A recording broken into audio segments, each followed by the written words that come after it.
Welcome to the show. This is Learn ebook. Today we will read a book entitled Time Warrior.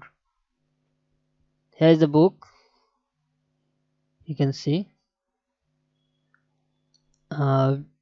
written by Steve Chandler. Here is a subtitle: How to Defeat Procrastination, People Pleasing, Self-Doubt, Overcommitment, Broken Promises, and Chaos. We will start from the introduction of this book. So we will go to page now 16. Here is introduction.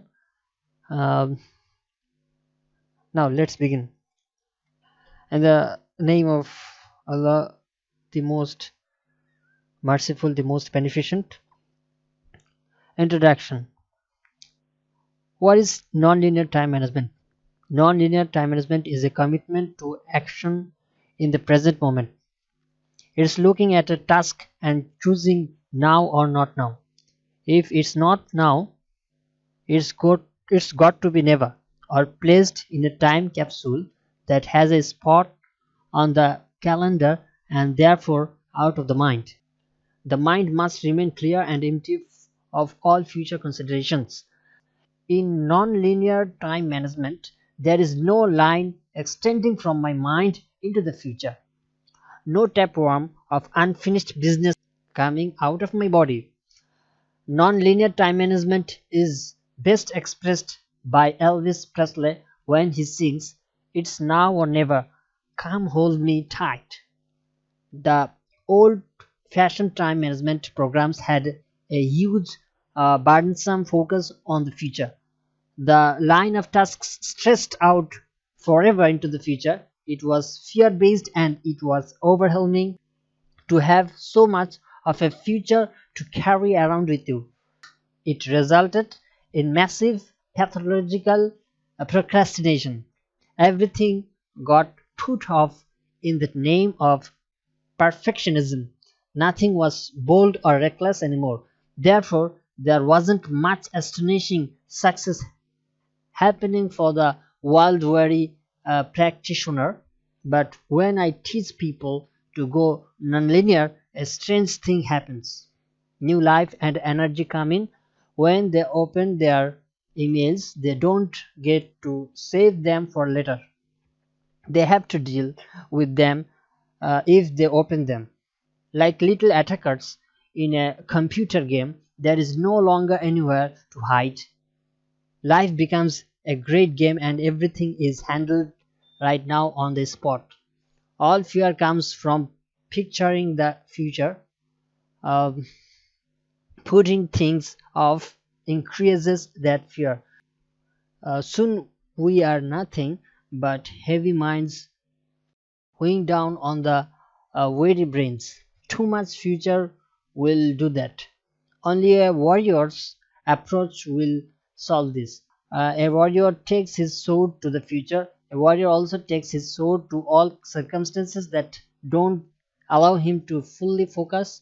I am a coach by profession, and when I work with a client who is overwhelmed with too much to do and not enough time to do it, I will often ask them to give me an example of one of the things they are burdened by.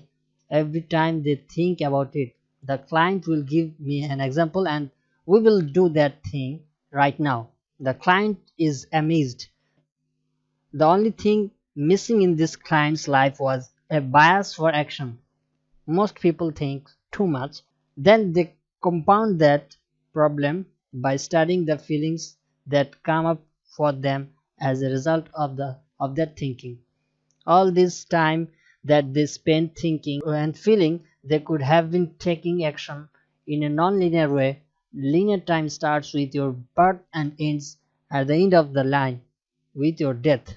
Along that long linear line, it's just one damn thing after another. Then the lights go out. What was the point? Non-linear time management stops all that very nonsensical treading on the road to one's destiny. Rather than inching along horizontally, you must simply rise up. Your life can now become vertical. Now you don't postpone challenges, you rise to them, you become a warrior. And this is the introduction of this book. The successful warrior is the average person with laser like focus. Okay, this is chapter 1. Why not do something with your time? Bruce Lee identified the warrior as an average person with laser like focus. But what if the average person has no focus, laser like or otherwise? We average people are usually too diffuse to connect with anything. We scatter our focuses, we try to please, we unconsciously change ourselves every day while desperately trying not to. We try to cling to the foolish consistency known as permanent personality, but it never holds. One foul mood one foul mood sweeps in and no one recognizes us, or a bayonet mood overcomes us and we get our hopes up. Then the mood fades and we become someone else again. Who are we? Bayonet or foul tempered? We fight to regain control and come in somewhere in the middle. We don't want people to be afraid of us, but neither do we want them to expect too much. All our personalities, therefore, are crafted from the most hair-raising mediocrity. It's the middle way, team mediocre. All the energy it takes to try to hold this mediocre personality, this one consistent person, together could have been used to create something. But who knew? I mean, really, when you were growing up, who told you that? And that's for today. Thank you for staying with us. Learn ebook.